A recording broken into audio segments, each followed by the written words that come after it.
le docteur Claire Wartel-Bladou, hépatologue au Centre hospitalier de l'Université de Montréal, et je m'occupe plus particulièrement de la prise en charge des patients infectés par le virus de l'hépatite C et l'évaluation de la fibrose hépatique.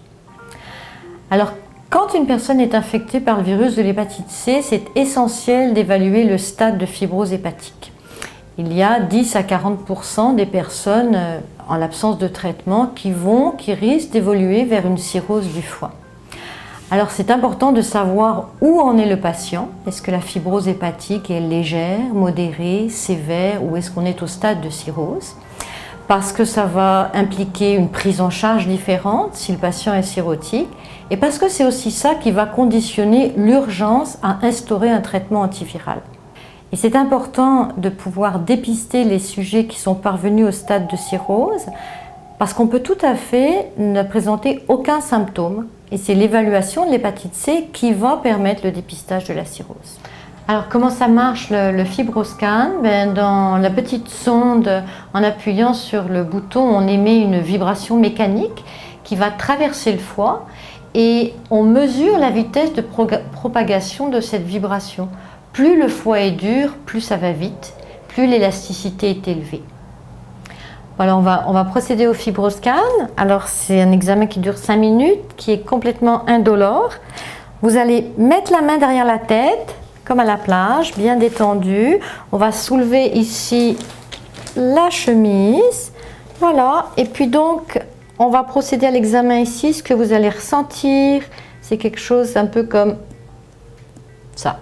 Ok, puis on va faire ça une dizaine de fois.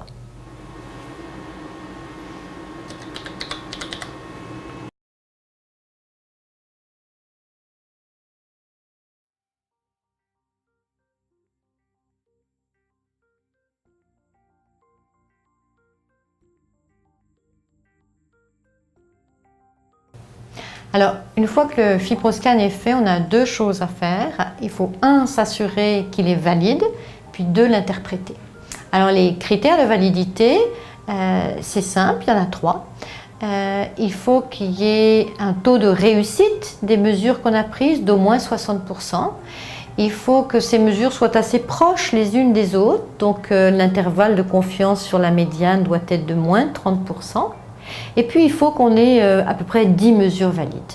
Alors un FibroScan, un résultat de FibroScan, ça doit s'interpréter en intégrant les paramètres cliniques, l'examen clinique du patient. Est-ce que c'est cohérent avec le résultat du FibroScan? La biologie, est-ce qu'il y a beaucoup d'inflammation? Ça pourrait expliquer un FibroScan très élevé, mais ce n'est pas de la fibrose, c'est de l'inflammation. Donc on doit toujours intégrer la clinique et la biologie. Notre examen est fini, il est valide, on peut l'interpréter avec fiabilité. Quel est notre stade de fibrose? C'était notre question initiale. Avec le seuil d'élasticité qu'on objective, la médiane qu'on objective à la fin de l'examen, à chaque seuil va correspondre un stade de fibrose. Donc on a des références dans la littérature qui nous permettent de dire au-dessus de tant, la fibrose est modérée. Au-dessus de tant kilopascal, c'est une fibrose sévère. Au-dessus de tant, c'est une cirrhose du foie. Le deuxième point, c'est que le FibroScan, c'est un examen qui a révolutionné notre pratique. Ce n'est pas le nouveau gold standard. La performance diagnostique, elle n'est pas de 100%, en particulier dans les fibroses modérées. Donc il ne faut pas hésiter, si le résultat semble pas complètement cohérent, à le confronter au résultat d'un score biologique de fibrose par exemple. Et dans le doute, on peut être amené encore à faire une biopsie hépatique du foie.